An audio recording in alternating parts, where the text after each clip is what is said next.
एका जनार्दनी सगळे समोर देऊन एकटीच राहू दे मला. ही तमगुणी भक्ती झाली. द्या सोडून काय करता. आपल्या महाराष्ट्रातल्या एका महिलेने आंध्र प्रदेशमध्ये तिरूचा पती राहतो. कळाला का बुवा तिरूचा पती?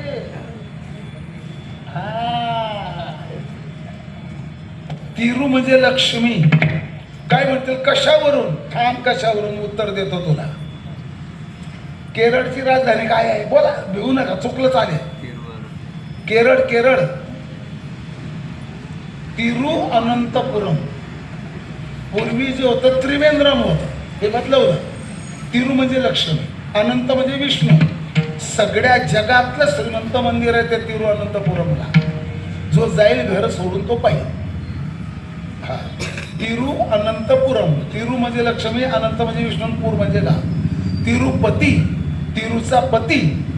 त्या ठिकाणी पद्माक्ष राजाच्या घरी पद्मावती जन्माला आली. नारायण परमात्मा जसं रुक्मिणी करता पंढरपूरला विठोबा आले, तसं पद्माक्ष राजाच्या पद्मावती करता भगवान बाल रूपात आले. ते बालाजी झाले. पर्वताचं नाव आहे व्यंकटाचलम. व्यंकट शब्दाचा अर्थ होतो व्यंक म्हणजे पाप, कट म्हणजे नाहीसं करणे. ज्याच्या दर्शनाने पाप खलास होतो तो व्यंकटा. अचल, अचल म्हणजे पर्वत. बरोबर. देव आहे तिरुमला.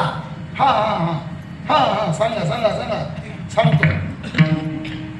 आणि त्या ठिकाणी देवाच्या लग्नाचं कर्ज झालं देवावर. मग ते भक्त थोडं थोडं सोनं देऊन देवाचं कर्ज भरताय. अशी संकल्पना, गोड संकल्पना आहे. चांगल्या सगळा पहाड त्यांच्या ताब्यात आहे देवस्थानच्या. व्यंकटाचलम पर्वत. चला ठीक झालं. आंध्र तो तर तिथे चित्तीर जिल्हा, रत्नागिरी तालुका, आता जिल्हाच तिरुपती होऊन गेला. हे तुम्हाला माहिती जनरल चालेल. तर ह्या बाईने नवस केला, माझा मालक महाराष्ट्राचा मुख्यमंत्री जर होईल तर देवा मी तुला 151 ग्रॅम सोन्याचा हार घालेन. आता तो योगायोगाने झाला का आमदारांच्या समर्थनामुळे झाला ते माहिती झाला. देवाला 151 ग्रॅम सोनं मिळालं. तुम्हाला दृष्टांत मिळाला आणि माझा टाइमपास झाला. ही रजोगुणी आहे.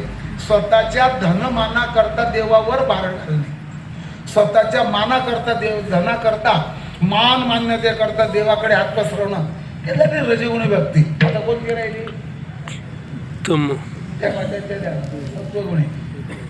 चला मी तुम्हाला सगळ्यांना घेऊन जातो अवधला.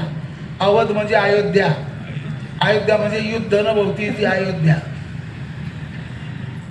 त्या द्वापार युगामध्ये एक किराताची कन्या, किरात म्हणजे भिल्ल, तिने विचारलं बाबा बाबा बाबा. तिच्या बापाला विचारलं.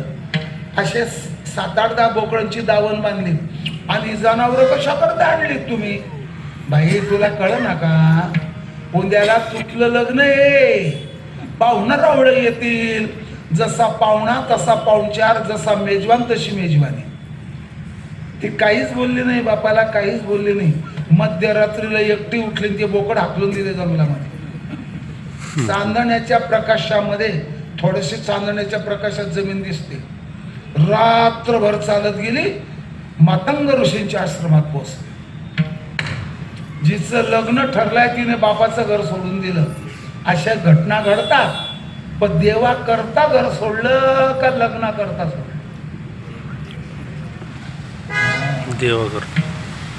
मातंग ऋषींना विचारलं, मी काही सेवा करू का? तुला आवडेल ते कर. गाईचं शेण फेकून देणं, गाईचा गोठा साफ करणं, गाई म्हशी पिळायच्या आणि त्या दुधाला गार करायचं, तापून गार करायचं, विरजण घालायचं, दह्याचं लोणी बनवायचं, लोण्याचं तूप यज्ञशाळेत द्यायचं, सडा संमार्जन करायचा. आणि तशा अवस्थेमध्ये ऋषी म्हातारे झाले.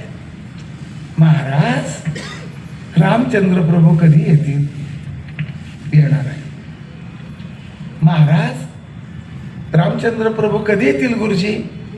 त्यांनी अवध सोडली. अवध म्हणजे अयोध्या. शृंगवेरपूर या नावाच्या गावाला पहिला मुक्काम पडला गंगेच्या काठावर.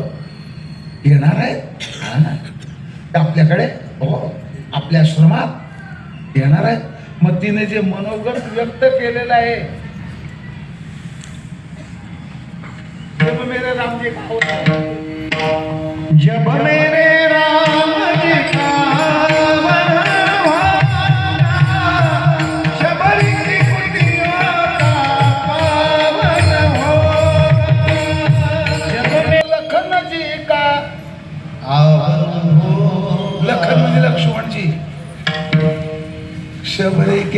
किया का पावन होगा. भगवान रामचंद्रांनी पाहिलं ही बिल्लाची मुलगी आहे, तिने दात टूथपेस्टने घासले होते का, कोलगेट कंपनी हाडापासून बनलेल्या टूथपेस्टने दात घासले का, काही पाहिलं नाही. देव तुमचं क्वालिफिकेशन पाहत नाही. तुम्ही मराठा पाटील आहेत का, तुम्ही सोज्वळ उज्वळ निर्मळ आहेत का, तुमचं संस्कृताचं अध्ययन झालंय का, काहीच नव्हतं तिच्याकडे. आणि तिला दर्शन दिलं, रामचंद्र प्रभूंनी दर्शन दिलं. हा सात्विक भक्तीचा प्रकार आहे. आणि मग आता तिने जी भक्ती केली हे सगळ्या जगाला माहीत आहे, सगळ्या जगाला माहीत आहे. अशा भक्तीचे प्रकार 9 आहेत, ते मोजा, पटकन मोजा. कीर्तनात गप्पा सांगणं साधू संत महात्म्यांना हे मान्य नाही. साधू संत महात्मे आपल्याला नापास करतील, त्या गप्पांचा टप्पा पूर्ण करणारे आप्पा गाव आहे. करू सुरुवात. श्रवण. आता तुम्ही जे कीर्तन ऐकताय ना, हे श्रवण.